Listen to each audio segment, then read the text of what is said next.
Bowling. So welcome to our last Give STL Day training, what it takes to be a high-performing nonprofit that donors want to give to that attracts both employees and board members. Today, our presenter is Karen Kalish. So welcome, Karen. Thank you for being here today. Today, Karen's going to walk us through her unique journey of wearing two hats in our community, one as a donor and another as a founder of 3 nonprofits. And with that, I'll go ahead and hand it over to her. After you, Karen. Great. Good morning, everyone. I can only see 6 faces, so I don't know who's on here, but I'm thrilled that you're joining us. So it's called Giver or Getter, and it's really about how to be a good steward with your money, your own personal money, and other people's money if you're in a nonprofit. And the 2 things I want that I want to have happen is the audience is people who donate and people who are involved in nonprofits. 2 different, totally different hats, but both really important hats. I first want you to notice, if you can see me, that I have on the Ukrainian colors, which I wear as often as possible. We can't take our eye off there, as hard as it is to watch. We have to be witness to this, and I just want to keep it into our, right in front of our faces. And it's all about philanthropy. I've already given to 3 organizations, and I'm looking for more and thinking about more, and will be giving more. So next, the 2 things I want to have happen today is I want to share this information to make us think about our donations, not every single penny, but some of our donations. And I want nonprofits to be able to be in the best possible position to get those big bucks. And I hope that you will, the audience is you all, and I hope that you'll walk away with at least one thing that you could be doing that you're not doing already. And I'm going to be wanting to hear about some of those things. So next. This is an overview of last year, of 2021. So American individuals gave $471.44 billion to more than 1.5 million US charities. That is an astounding number of dollars, but 1.5 million charities? How come there's no bigger differences being made with all those charities? Do we need that many? Next. And here's where that money went. So, and where it was, individuals gave a whopping 69% of that money. Individuals. Foundations, like family foundations, gave 19% of that money. Bequests are being in people's will, and that's surprising to some people that it's as much as 8%, and corporations only 3%. Most people think corporations give much more, but last year, 3% of all of that money came from corporations. Next.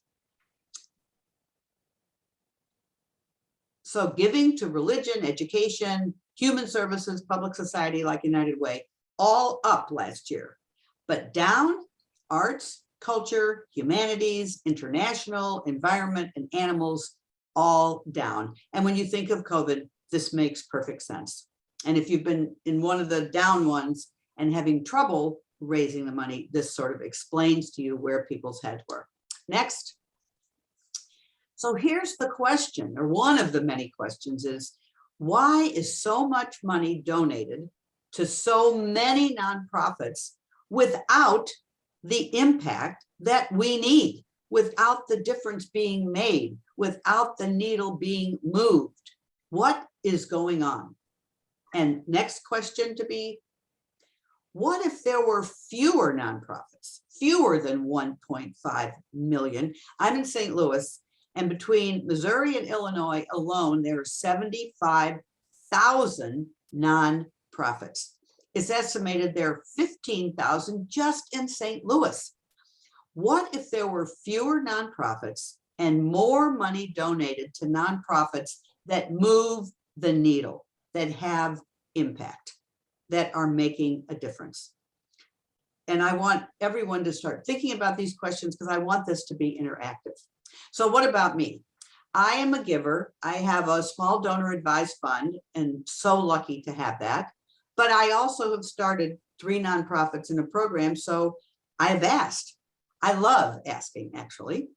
I was a teacher, an elementary school teacher at the school the Obama girls went to for 6 years in DC. I was a television reporter for 12 years. DC and Chicago. And I had a business, Kalish Communications, for 14 years. And we worked with clients all over the world doing media training, speaker training, and video production. That's a was. Now I consider myself a serial social entrepreneur. Serial like in serial killer, social meaning for the good, and entrepreneur meaning starting things. So I've started 3 nonprofits, one in DC for teenagers, one in St. Louis for teenagers, teen leadership program having to do with racism, and one Homeworks, the teacher home visit program about parent and family engagement. And then I started a program at the police department. So I'm a starter, not a maintainer. And I live by to whom much is given and much is required. And I just love giving. Next. About you, I hope that you'll ask questions as you think of them. Put them in the chat. If you put your hand up, Neosha and Emily are going to be watching for those hands up. I want you to ask them as you think of them. We don't have to wait till the end, or you can, either way. But I also want you to share your views or your practices of whatever we're discussing. So feel free to pop in. I want this to be interactive, not me just talking the whole time. And I also want you to think that this is suggestions. None of this you must, but suggestions for ways to be more high performing. Next. So the first part of this is for givers. These are ideas and suggestions for anyone who gives $5 or $5 million, but the people who donate money to anything and everything. So looking at the bigger picture, these are really the 4 ways that we can give. We could give cash, just put money, people on the street or something, checks or credit cards. It's all money. The second is appreciated, usually, not always, but usually appreciated stock or mutual funds. And the way that works is you bought a stock for 10, it goes to 20. You can sell it, but you have to share that part that went up, the 10 to 20, with Uncle Sam. Or you can give the whole share, 20, to a nonprofit. They get the $20 and you get a tax donation. So often people, and it works the same way with mutual funds too. Now, some people do give ones to get them out of their portfolio who have not done so well, but usually it's appreciated stock that people give. Number 3, and it takes millions to do this, but you can start your own foundation, usually family foundations. And there's certain rules. You have to give away 5% and different rules you'll have to be following. And the 4th is about 20 years old now, called donor advised funds. You find them at the Community Foundation, where mine is, or at the Jewish Federation, or Schwab, and various investment houses. And you give them some money, and then you tell them, I do it by email, and just say, give X dollars to Planned Parenthood, and they take care of that for you. You get your tax deduction when you make start the donor advised fund, or when you add to it, but not every time you make a donation. Okay, next. And there's other ways to give as well, of course, in kind, giving school supplies and furniture and things like that. Physical spaces, I often host events at my house, fundraisers at my house, and just donate my house for that. Time, being a volunteer, skills that you have, and donating blood, of course, is another way to make a donation. So I'm curious for you to share or think about, how do you use your time and your money? Is it something that you're passionate about? Or someone comes to you and just you think, oh, that's a good idea, here's some money. Or the right person asks you, a friend of yours. And people do give to people. And so often we'll give to people that we like, and the nonprofit, it doesn't really matter what the nonprofit is too much, because you like that person and you trust that person. But can anyone put in the chat or raise your hand now of how you decide where you're going to volunteer and where you're going to donate your money?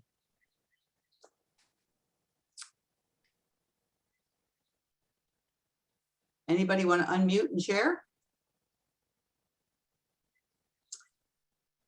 Passionate about, from Kylie Ross.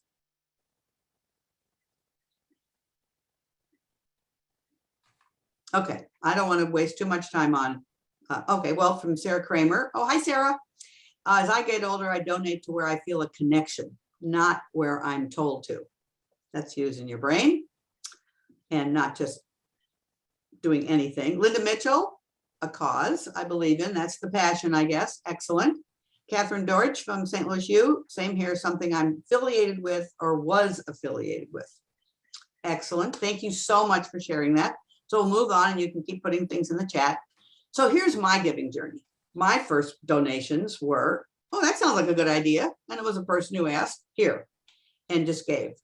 And I started realizing that I needed to, too many people were asking and I needed to figure out what I really was passionate about and what I wasn't so passionate about. And so it took a while, but I came up with a mission statement and it had to do with at-risk kids. And it also had to do with ending racism. So that was my mission statement. And it really helped me to have one because it helped me say yes. And it helped me say, not this time or no. So even though I have a bunch of animals, 2 dogs and 2 cats, I don't necessarily give to animals. I have a few pieces of art and I don't give to the arts. But I really care about at-risk kids and ending discrimination. So that mission statement really helped. So then people started, when I started my donor advice fund, people came to me to ask for money. And I wanted to ask them immediately, what's your mission statement? And when they couldn't say it, or it sounds like this, and that was a big clue. Whoa, how come you don't even know what the mission statement is of the organization you're asking for? And then I got past that and said, well, who are you collaborating with? Who are your partners? And we don't have any. And so they're staying right in their lane and not working with other people. And that to me is a big no-no, because I'm always thinking of St. Louis, the city, not just your little lane. So if there were no collaborations or partnerships, I would give them suggestions if they wanted them of places and nonprofits that they could collaborate with, but they're always worried about they'll get the money, we won't get the money. We've got to be thinking bigger. So collaborations was really important, and I would not give to any nonprofit it didn't have partnerships and collaborations. And then I wanted to know, how are you evaluating what you're doing? How do you know what you're doing well? Well, we do an internal questionnaire. No. Outside, who's working with you from the outside to figure out what you're doing well, not just internally. Well, we don't have that, or we can't afford that, or we don't know where to go for that. And I do. So I would say if they wanted it again, for example, we have 9 universities here in St. Louis, and they all have lots of departments, and they have PhDs, and they have PhD students who need to be working on evaluations of nonprofits to get their PhD. And so I would turn them on to that. But if they weren't even measuring and looking at what they were doing and analyzing it, that they definitely didn't get a penny of my money, but they could always come back. So then I learned about these 8 characteristics of high-performing nonprofits. And I've been using that as a guide, which I'm going to share with you. And now I'm finding, as I've been doing this for years, that I've changed my mission statement. For example, Jason Kander came over recently and talked to me about, and for those of outside St. Louis, he ran for office in Missouri. He's fabulous, but he's now working with tiny houses for veterans with wraparound services. And that really grabbed me. It's not at-risk kids. It's not ending discrimination, although we do have we discriminate against veterans. That really grabbed me. So I'm now in a position to change my mission statement, which is really okay. Everything's okay. Next. So the one thing to watch out for is when people only give you numbers, like the number of books they gave out, or number of children being read to, or number of meals being served. I don't like to read slides, but that doesn't tell me anything. It doesn't tell me, so what? So you gave out underpants. What happened to that child? And how is that child not going to come back for underpants again? Or his children come back? Number of meals served. Are you teaching them how to not have to come somewhere to have a meal served? Job skills? The numbers are meaningless unless there's some so what about it. I want to see moving the needle. I want to see outcomes. I want to see impact. how do you, as a nonprofit, know that you're making a difference? Next. So I found this wonderful book, and I have copies of it. Anybody wants to come to my house, and I'll leave it out in the front porch for you. It's called Leap of Reason, as you can see, by Mario Marino. And he really makes a plea for nonprofits and funders to have rigorous management and learning practice to create more social good. Excellent book. Can't recommend it enough. Next. Again, impact, I can't say it enough. Give people a fish they eat for a day. Teach people to fish they eat for life. I want whatever the nonprofit is that I'm donating to be teaching people to do something so their children and the next generation don't have to be coming for something. Next. So the definition of a high-performing nonprofit that I love is the ability to deliver over a prolonged period of time, meaningful, measurable, underlined, and financially sustainable results for the people or causes the organization is in existence to serve. This is just so, thank you, Tasha. Tasha says she loves this slide. I think it's just so important, and I will be glad to make this whole presentation available to you, and I think the Community Foundation will too. But it's complicated, but you have, I think nonprofits need to be doing this to be making the difference. And boy, do we need differences being made in St. Louis and in this country. So next. So looking at the 8 characteristics that can lead to that high performing, and it takes a few years to do this, is number 1 is looking at the board of directors. Is it a courageous board? Do they want to take risks? Do they look like the community, or are they a bunch of white men or white people? Do they look like the community? And do they act in a certain way? Do they all give? Every board member should give something and get. Now, I know there's a phrase that says give or get off. I like give and get or get off. Giving yourself until it feels good. I don't like that till it hurts, till it feels good. Get means asking your friends, and I've got a whole list of people to ask, or thanks so much for your service and bye, basically. Next. So the second one is looking at the management of the CEO, the COO. You need to have those 4 people really in position or about to come on to be effective, not just one person running the whole thing. Does the CEO, COO, all those people, do they look like the clients in the community, or are they still a bunch of white people?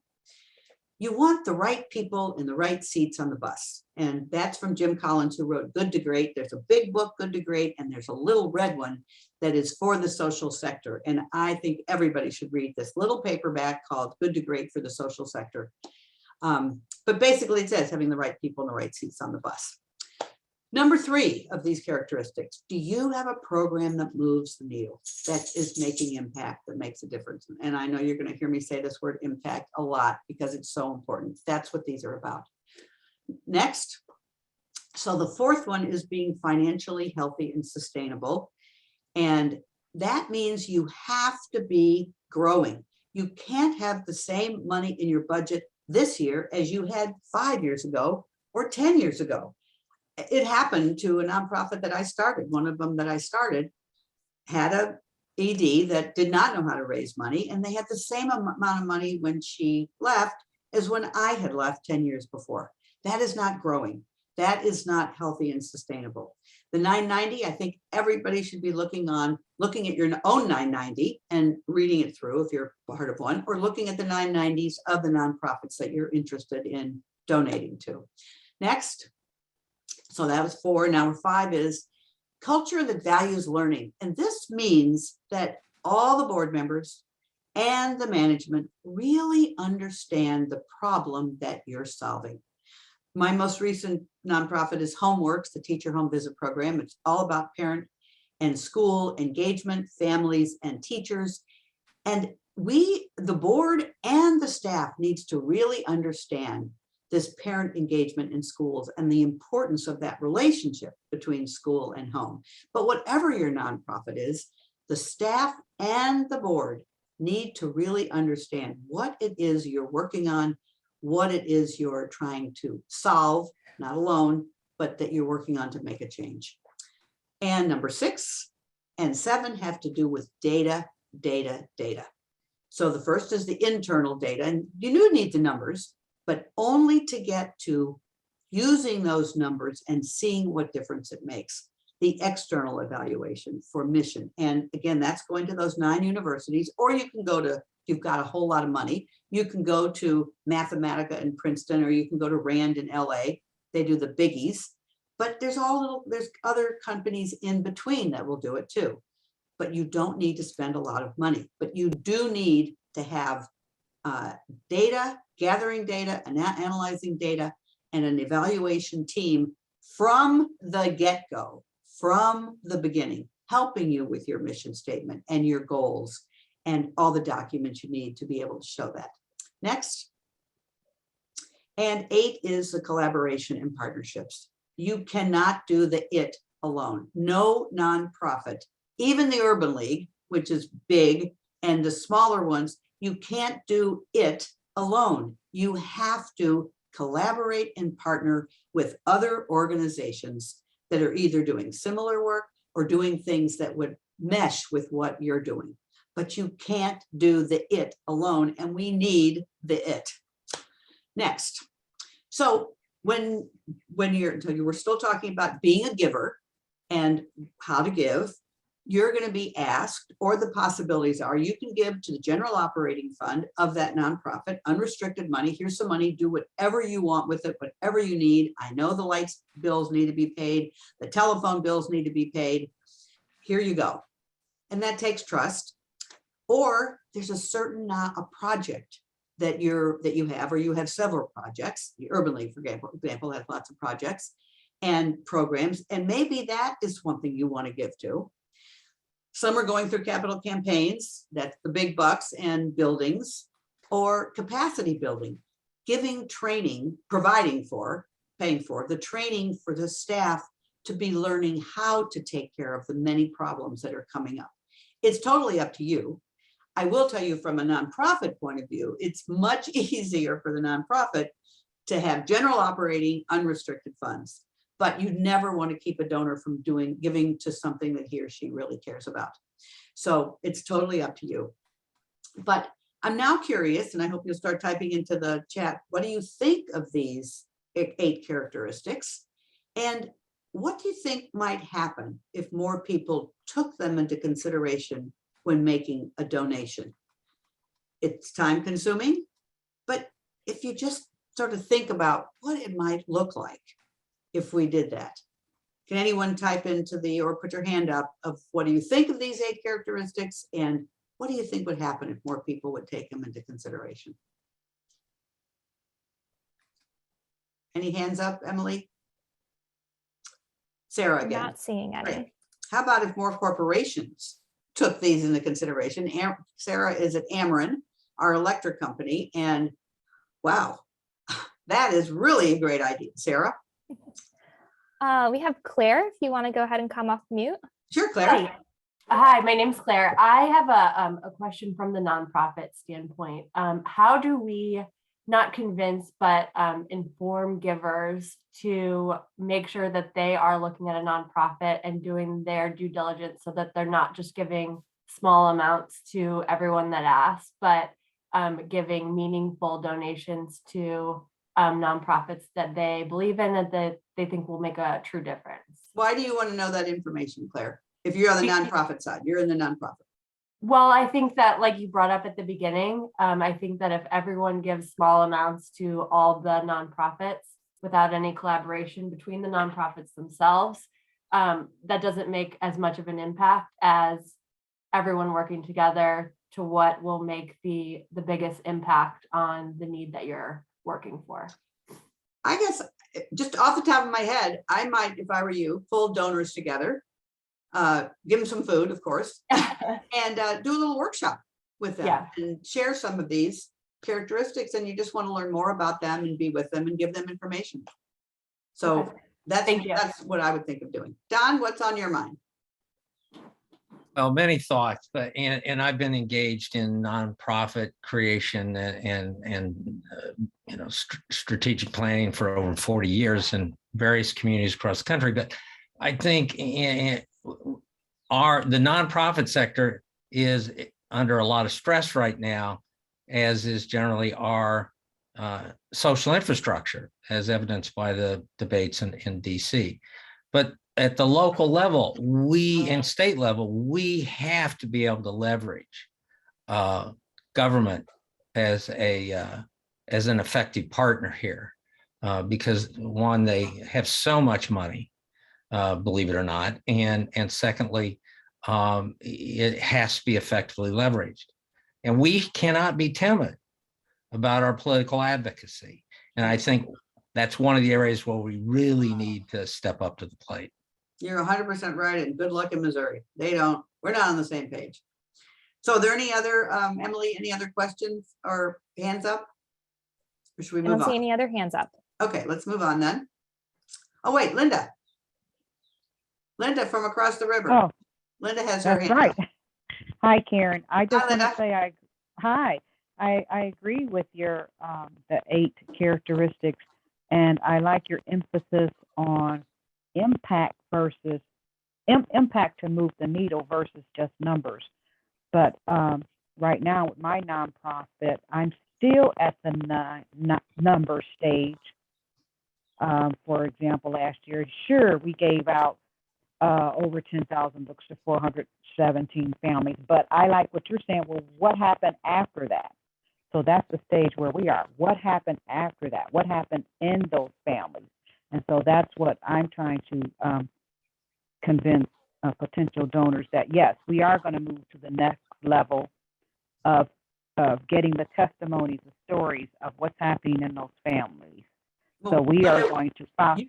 Linda, you have the SIUE over there that you could go Yes. to as an ed school, and they would be delighted to talk to you. And then someone else who's on the call is Susie Null, who was a PhD educator too, and she taught at SIUE. And I'm going to tell you right now, I'm going to volunteer her to meet with you. Yes, You want Susie. to?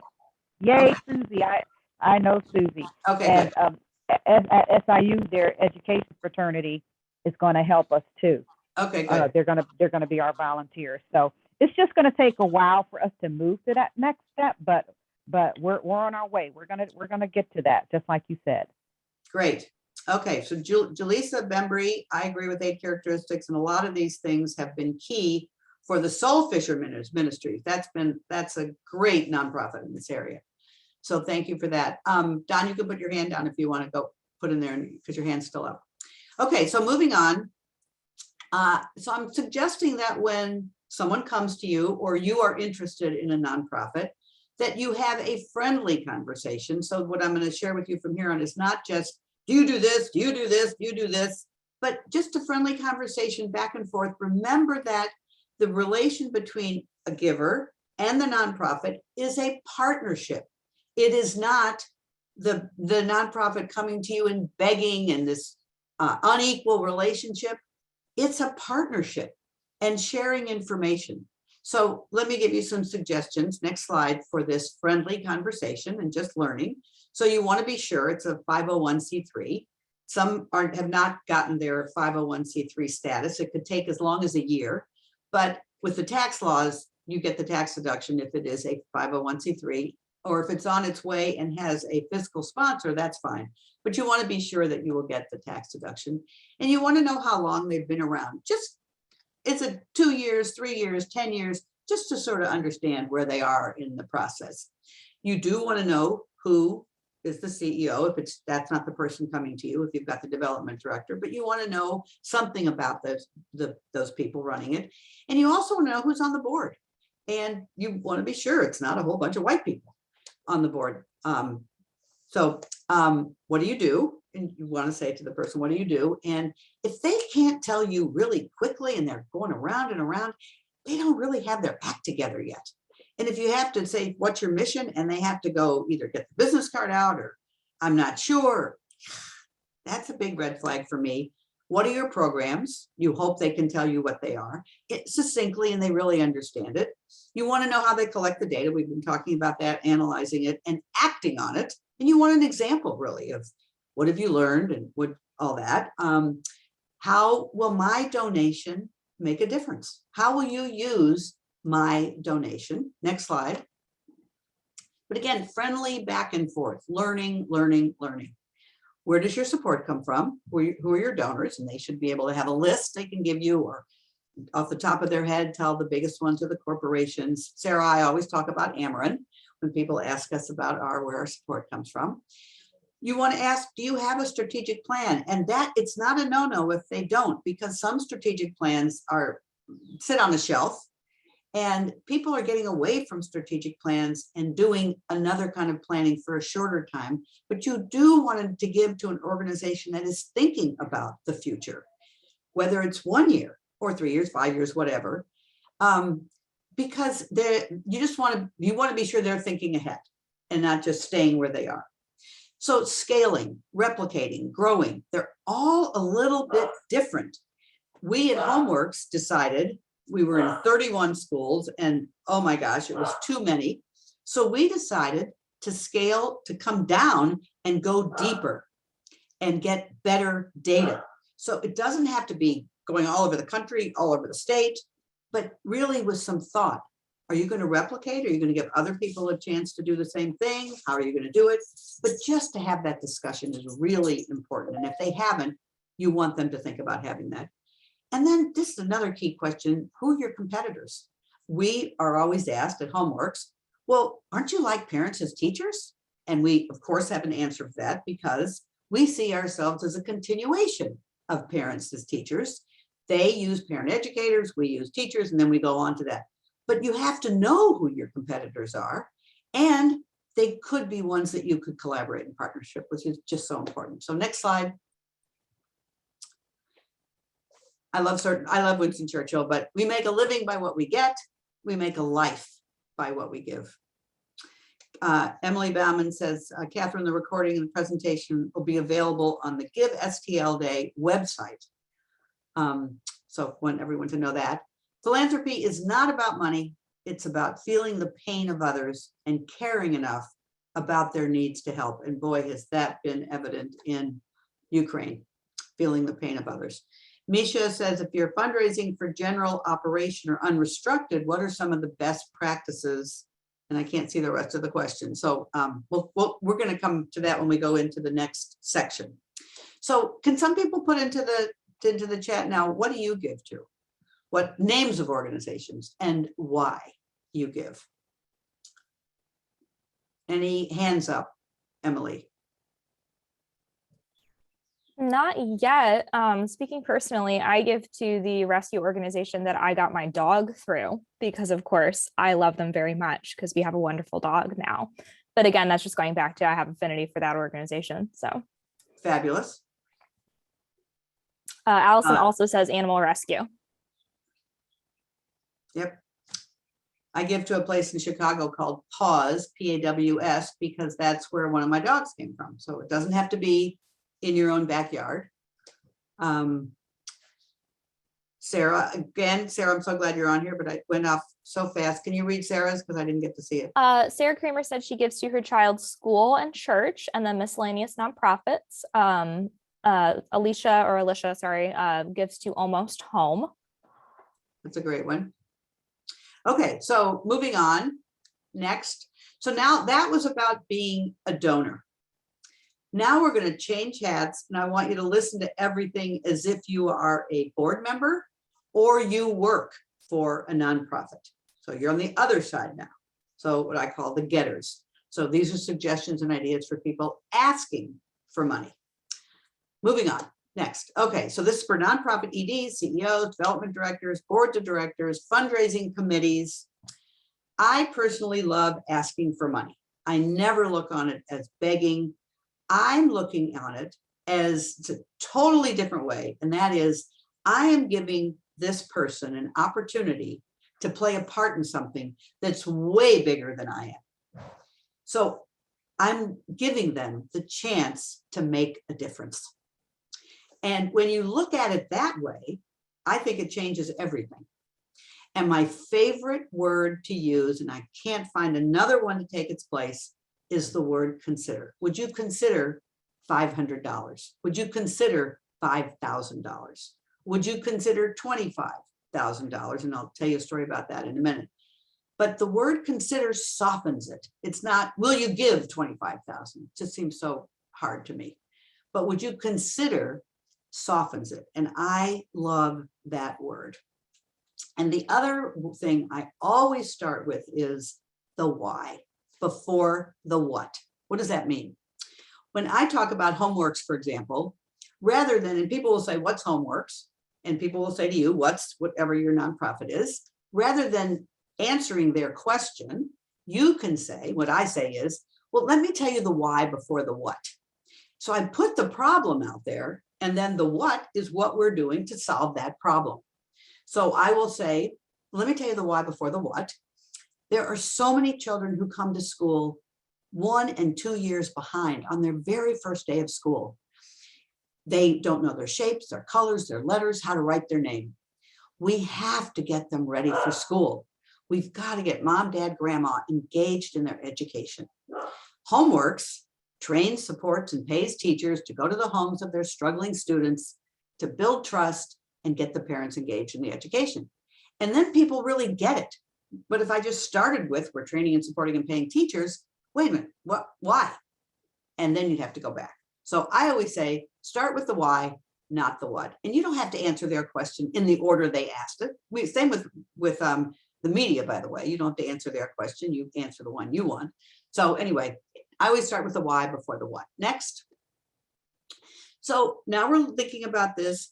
You're in the nonprofit. You're either working there or you're on the board for some aspect. Do I have my house in order? Do we have everything in place so we can deliver over a prolonged period of time? Because these problems are not going away. Meaningful, measurable, am I measuring and analyzing? And financially sustainable results for whatever we're doing for the people that we are in existence to serve. We got to hold the mirror up to ourselves first. Next. So let's look at those 8 characteristics again. Look at my board, or I'm on the board. Eek, we only have 1 Black person. We only have 2 women. Wow, we got work to do. So looking at the board, looking at the people running it, again, are they a bunch of white people? But are they inspired? Are they just there to pick up a paycheck? Are they really inspired by the cause? Look at everyone working and see that. Look at the mindset. I don't know if you know this book, Mindset, by Carol Dweck, Stanford professor. She puts everyone into 2 categories: fixed mindset, growth mindset. Fixed mindset, this is the way it is. This is the way I am. Not going to change. Everything that happens is someone else's fault. You just do your job. I don't want to hear any creativity. Growth mindset, open, wanting to try things, take risks, learn from those, always learning, always holding the mirror up first to see what part I played in whatever this mess is. Are the people who are running it have that growth mindset? And they like order, but they want change. You have to have people in management who are uncomfortable with discomfort, because nothing's going to change if nothing changes. So that management, looking at that, again, we're looking at it from the inside. Do we have a program that has impact? Are we giving away tennis shoes and that's it to kids who need them? And it'll help that one kid. But in 3 months or 2 months, he or she's going to need another pair of tennis shoes, and the other kids are going to need tennis shoes. Does our program really have impact? Is it making a difference? Are we healthy? Are we sustainable? Do we have 6 to 8 months of money in the bank in case not one more donation comes in? Do we have that backup, or do we only have a month? Are we just living hand to mouth? Are we healthy? And there's someone on here who can help you with that, Tasha Anderson, who has Charity CFO, and I absolutely adore. We had a terrible CFO at Homeworks for a time until I found Charity CFO. So I can't say enough good things about Charity CFO. And well, we were healthy before we went to her, but she and her whole organization helps with that. So if anybody's looking for a COO outside, Charity CFO. Do we have a culture that values learning? I'm looking at my nonprofit. Do we really understand the homeless? Do we really understand the problems of the elderly? Do we really understand whatever it is we're trying to solve? Are we collecting data? And do we have an outside? We had outside from the very beginning and all the nonprofits helping us. And who are we collaborating with? Who are we partnering with? We collaborate with people who give us books. We collaborate with organizations that are working with kids in different aspects like social and emotional learning, and we're doing the academics part. So are we really collaborating, or are we just sticking on our own lanes? We have to hold the mirror up to ourselves first. Next slide. So the board members have responsibilities. The ones that just say they'll come, they'll be on the board and they don't come very often, or they need it for their resume, I have no time for. But every board member and staff should know the mission statement. If you're over the peas at the grocery store and you see someone that you want to know about, you want to start cultivating, and you've been wanting to meet that person, and there they are, you got to know that mission statement, just off the top of your head. Board members have to give. Now, if you've got people from the community and they may not have the resources as other people, they have to give something. So, and I like, as I said earlier, until it feels good, not until it hurts. That who wants to give anything, do anything till it hurts? Thank donors. And this is just a wonderful practice for the staff to be giving donors, the board members, 10 names and phone numbers. And they call up and just say, I just called to thank you. Not asking for money, just called to thank you. And they really appreciate it.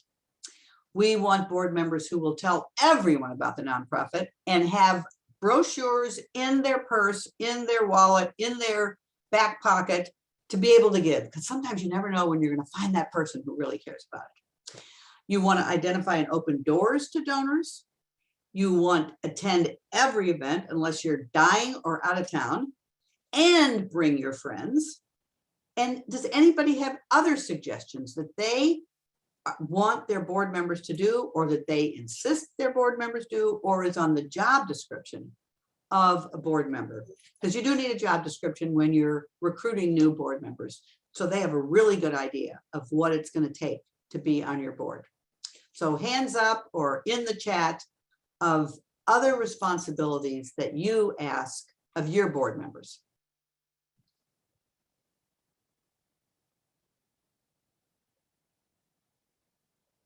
Got anything, Emily?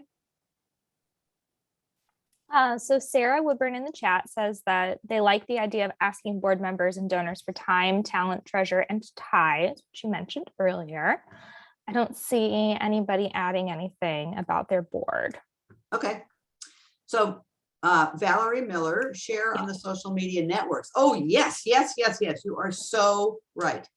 Social media, which I love and hate. I think most of us do. Excellent. I'm going to add that to this slide, actually. Thank you for that. So the other thing about money, or the money part of the board member, is it's really important that board members give names of people that they could ask for money. Now, some people think it's uncomfortable, but this is me personally. I ask board members to give me names of their friends, colleagues, and I'll give you a big list in a minute of people that we can send a letter to. And then I would write the letter, and the first paragraph is, I'm on the board of an incredible organization and we're doing blah, blah, blah, blah, blah. And the last paragraph is a direct ask, or sometimes the first letter is not the direct ask and the second one is. We don't want to beat around the bush. The data shows that people read the first paragraph, the last paragraph, and the PS. And so you need a PS. They don't often, sometimes they do, but not often read the whole thing. So you want to keep it short, one page, lots of white space. You give it into the staff, the development director, they do the mail merge. And then the letters come back to you. Either you go to the office or they bring them to you. I would do both. And they would sign the letter, but they have to have a love note. What's the love note? Up at the top or at the bottom somewhere. I sure hope you'll love this organization, or something like that. It doesn't have to be a whole long letter, just 10 words in your handwriting that says, I hope you'll give something. And then you can't ever thank enough. So when the donations come in, when I was the ED of Homeworks, all the rest of them too, I sent a quick email. Oh my gosh, just got your great donation. Thank you so much. This is not your official thank you because we want to write it, but I just had to let you know immediately how much we appreciate your donation. And if you see them at the grocery store, or you see them anywhere, you see them at another gala, you can't ever see a donor anywhere and not thank them. That means you have to know who your donors are. And I would, when we got donations from people, either I didn't know or no board member had asked, I called them up and said, how did you learn about us? We're so appreciative. And it always led to another donation, and often a bigger donation. And this is part of another slide coming up. That's what I call the care and feeding of donors. It's the things that we have to do to keep the relationship and keep the money coming in. So who do we ask? If we say to a board member, here, I want 10 names, God, their sometimes minds go blank and they can think of 2 or 3.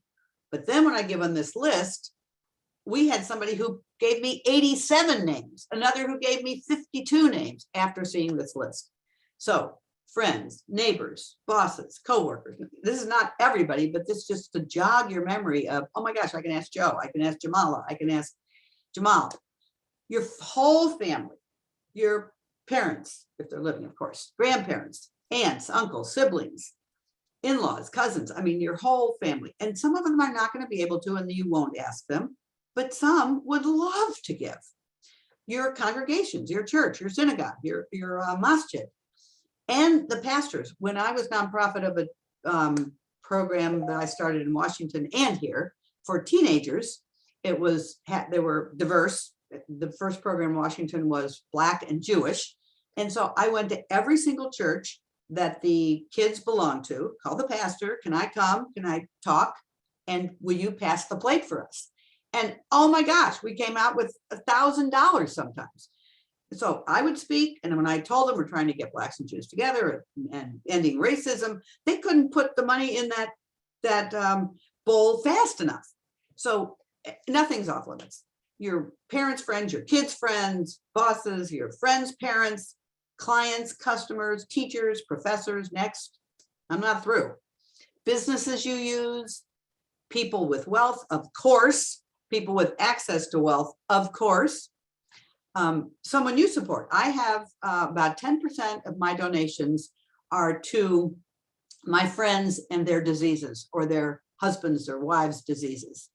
I give to them and they give to Homeworks. I have a deal with the head of City Academy, Don Danforth. He gives to Homeworks and I give to City Academy. We both believe in each other's work, of course. Same with Hawthorne. So you can do deals with other people. I'll give to yours if you'll give to mine. I really want your name on my donor list. It's really important. And so I've done that with a lot of nonprofits. It doesn't have to be the same amount of money either. Different people have access to different kind of wealth, but someone you support with donations, civic organizations, for example, we've gotten money in the past from the Urban League. Out of towners, don't just think of St. Louis or whatever city you're in.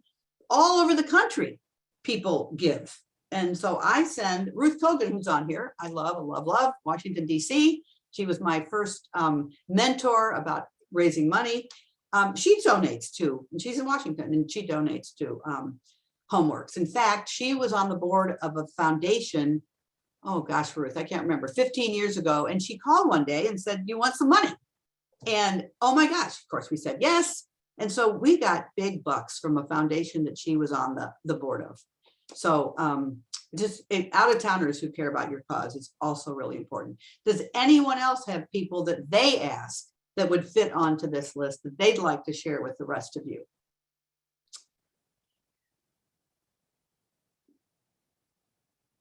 Okay, well, you can put it in the chat if you think of any other groups, but this care and feeding of donors, and some people call them investors, because you are investing in, not like a stock, but you want the stock to go up, and you're investing in a nonprofit that you hope will have an impact, that will affect a lot of people.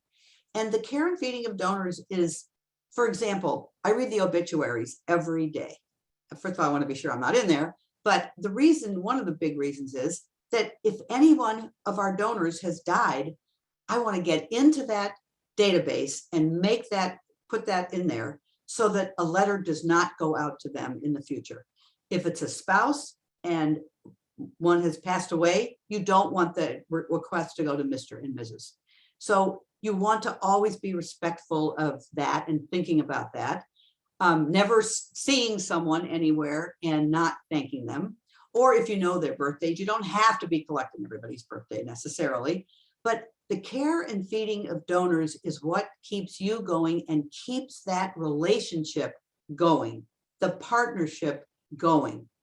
Not always, I want your money, I want your money, I want your money, but doing things that are not necessarily, like the thanking that we ask board members to do. So always thinking about the care and feeding of donors. Next. So do you want a transaction, a one-time transaction, or do you want a relationship? And of course, that's a redundant question because you want the relationship.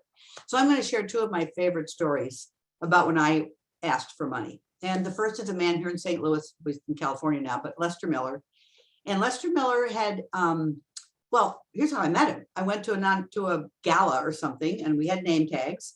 And this man walked up to me, who I did not know, and saw my name tag, and he said, "Are you any relation to Ralph?" And I said, "Well, one's my late father and one's my brother." And so he said, he grabbed me in this bear hug, and he said, "Your father was my favorite person in the world." Well, I had just heard that Lester Miller gave $500,000 to a charter school. So I call and make an appointment to go talk to Lester Miller. Now, I never asked for money the first time. I want a relationship. So I want to see what they're interested in, get to know them. So I made an appointment, went to see him, walked into his office, big room, the secretary's there, he's not there yet. He comes in and he says, "What can I do for you?" And I said, "I just wanted to follow up from meeting you the other night and hear stories about my dad and see what you're up to." And he said, "Well, what are you up to?" And I said, "Well, I have a nonprofit for Black and Jewish kids." And I knew he was Jewish. And Black and Jewish kids, but I want to hear about my dad. And he said, "How much you want?"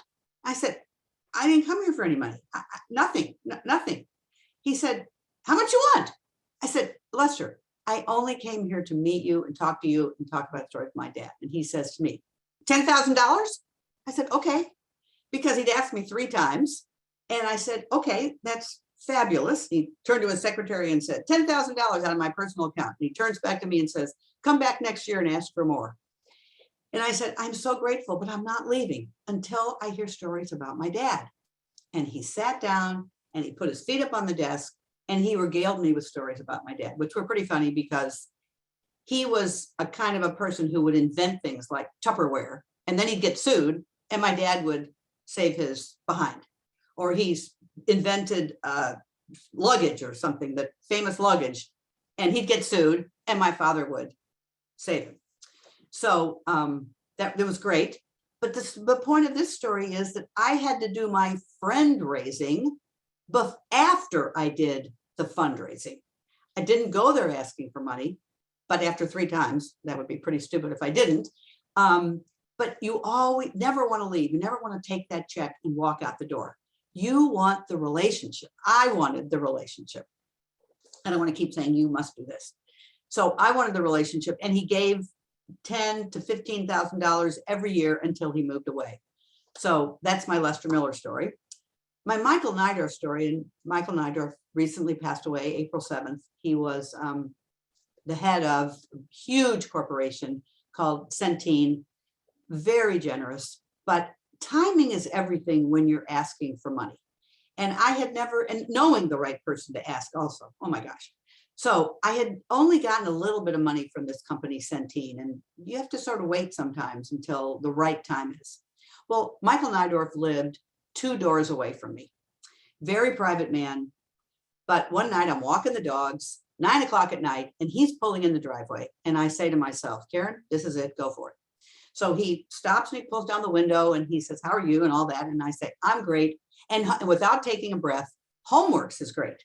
We are, and I went through my whole spiel of the why and the what, and we would love to have support from Centene. And he said, "How much you want?" And I said, $25,000 would be great. And he said yes so fast, I'm thinking, why didn't you ask for 50? But I'm just glad to have the relationship. So that $25,000 arrives. And I saw him 6 months later and I said, Michael, we would love to have a board member. And it's great to have a board member from a place you get a big donation to have that relationship.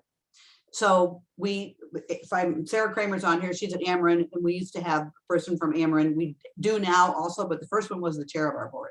And now we have wonderful Constance. But I said to him, I would love to have a board member. And I was really cheeky and said, and I don't want the person to be white.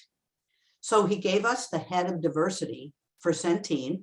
That person and I went back a year after the first donation of 25,000 and asked for 50. And Michael said, yes, and I'm going to give you 75 next year so you don't have to come back for 2 years. So it just happened at 9 o'clock at night, walking the dogs. So don't just think you have to ask for money between 9 and 5. There's a lot of other time that you might see someone start a relationship, get to know the person. Next, so no-nos. I mean, big no-nos. Typos, typos, typos. One typo, out. When you want to be an employee, done. You don't ever want a typo in your letter going out because it makes you seem that you're not reading it over. You're not taking the time to do this correctly. So we always have 2 pairs at least of eyes seeing every document before it goes out. The CEO, everyone does that. So typos are just a big no-no to me. Never asking for, these are no-nos according to me. Maybe they might work for you and I'd love to hear that. But you don't want to ask for money in an email unless it's a really good friend and you're sort of following up, but you want to do it in a more formal way, a friendly way, a relationship way. You never ask for money in a thank you letter. You're thanking for money or something they've done. And you don't want to then say, and what about the next donation? Disclosing the amount a donor gave. We, in our annual report, put them in categories. So we never put the exact, but we do put it in categories. If the solicitor, our board member, says, how much did so-and-so give? We will tell the solicitor, but see, please don't keep that to yourself. We think that the solicitor can say what they gave, but we don't think that's really we don't want to be doing that. We got in trouble with this once, but assume that a donor wants to be listed. You always have to look for that anonymous, and you have to have on your response envelope, you have to have a box for them to check if they want to remain anonymous. That's between them. As much as you want their name on your list, if they want to be anonymous for whatever reason, you have to honor that request. Care and feeding of donors. We talked about also the request to a deceased donor. You don't want to do that. Is there any other no-nos that you all have that you can share with everybody on here? I think there's 100 people or so on here. I can't see actually. No, 38. 100 people signed up. So any other no-nos that you all have that you want to share? Karen, as we wait for people to contribute, I just want to let you know that we are just about at 10 o'clock right now. So you probably have about 10 minutes left. Okay, speed it up. We're almost there. Next. So questions you need the answers to when you're sitting down with a donor, especially one with big bucks, is they may ask you about DEI, diversity, equity, inclusion. They may do A, which is accessibility, and they may do B, which is belonging. And there may be some other ones, but you want to be able to say what you're doing in that area of diversity, equity, and inclusion. In our case, they sometimes ask the demographics of the kids that we're serving. You need to be thinking about that, the demographics of the people that you are serving. People ask, where have you failed? Or what went wrong? And what did you learn? And you have to have an answer for that. And if you're doing your job, you have had things go wrong and you have learned. We did a randomized control trial, only ones in the country, and we found out that only 3% were doing our whole program. But we learned and we changed as a result of that. So remember, it's a partnership and you want to share. And a good partner wants to know that you're learning from your failures. And if you say you haven't had any, something's wrong. You have to talk about the need that you're working on. Why are you doing what you're doing? Your goals should roll off your lips. what you're trying to solve, what you're trying to do, what your goals are for either a year or 2 or 3, what other organizations are doing similar work. If we didn't know, for example, that about parents as teachers, that would be a big hole and a big red flag. How are we different? Parents as teachers is birth to 3 years old, 4 years old. We're beginning of school till the end of school. We have to know how we're different and how we're similar. Data, data, data. We've talked about that. And people will say to you, what are your successes? What are you most proud of? And you don't want to have to think about it. You've got to be able to have that answer and say what you're most proud of. Next. So we're almost at the end. Q&A. Any questions that you all have that we haven't gone over?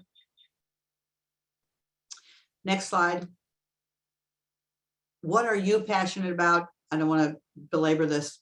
What will your legacy be? What do you want people to think about you after you're gone and you're giving? I would love if you want to email me or put it in the chat what you learned today that either validates something that you heard today that validates what you're doing, or something you learned today that will change something for you in the future. Next. Few calls to action, which I would love you to think about, is start asking a few questions of the places you donate to. Not all of them, but just see how that feels to ask them questions. And I hope that you'll share what you learned today with at least one person, if not more. I want St. Louis to be so much better, and we need to have fewer nonprofits and have people working together for greater St. Louis. Next. Here's my information, weird phone number, but it works, 727-2727. And my email, if you have any questions, comments at any time. St. Louis, oh, thank you, Jane. Maybe you can read the, Emily, can you read some of the ones that don't talk about me? But Okay, well, Crystal Barnett says that they feel validated in knowing that the why behind nonprofit work is important. Kylie Stanley says that this was so informative as a student studying nonprofit management, great information, and then of course, some compliments to you, Karen. we don't, I'll read those later. Next slide. So my legacy, here's my tombstone, and I've already taken care of my tombstone and called Rosenblum and told them what I want on it. And this next and last slide will tell you what my tombstone is going to say. Next. Here lies Karen under the only stone she left unturned, because I will not stop. When I have a problem or there's a problem, I will bring people in and roll up my sleeves and get to work. So thank you all so much for tuning in and going on this journey with me. And Karen, we thank you for doing this training for us today. It was awesome. And I absolutely love the only stone you left unturned. That is pretty spectacular. So the training is over. Neisha and I can hang out for a little bit if anybody who is on I just want to here. say hi to Susan Ehrenberg, and I want to say hi to, I'm seeing the names on here. Sarah, of course, Janet, I love it. Oh, there's Ruth. Yep, there's Ruth. I'm trying to see who else is on here, who I know. Let's see. Oh, Sarah Woodburn. We sat next to each other at a dinner once. Hi. So thank you all so much for tuning in, and don't hesitate to get in touch anytime you want or anytime you need. Thank you, Karen. This was great. If anybody here has Give Us Till Day related questions, I'm happy to stay on and answer those. Thanks, Karen. Have a great day. Thank you.